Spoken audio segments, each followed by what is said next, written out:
বিশ্ব অর্থনীতি ফোরামের উদ্বোধনী অনুষ্ঠানে অংশ নেন প্রধানমন্ত্রী তারেক রহমান। পরে ফোরামের সিইওর সঙ্গে সাক্ষাৎ করেন তিনি। আজ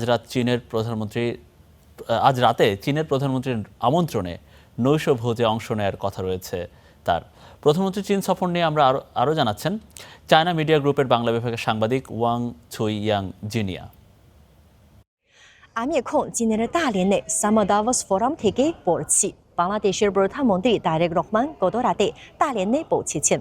ফোরামের প্রথম দিনে প্রধানমন্ত্রীর সময়সূচি বেশ ব্যস্ত। সকালে উদ্বোধনী অনুষ্ঠানে অংশ নিয়েছেন। এরপর বিশ্ব অর্থনৈতিক ফোরামের প্রেসিডেন্ট ও সিইওর সাথে সাক্ষাৎ। এরপর জলবায়ু নেতৃত্ব শীর্ষক অধিবেশনে ভাষণ দিয়েছেন এবং আজ সন্ধ্যায় চীনের প্রধানমন্ত্রী লি ছিংয়ের দেওয়া স্বাগত নৈশভোজে অংশগ্রহণ করবেন। আগামীকাল বিকেলে প্রধানমন্ত্রী হাই স্পিড ট্রেন বেইজিংয়ে উদ্দেশ্যে তাইওয়ান ত্যাগ করবেন। বেইজিংয়ে তিনি চীনের শীর্ষ নেতাদের সাথে দ্বিপক্ষীয় বৈঠক করবেন এবং সিএমজির লিডার্স টক অর্থাৎ উচ্চ পর্যায়ের নেতাদের বিশেষ সাক্ষাৎকার অনুষ্ঠানে অংশগ্রহণ করবেন।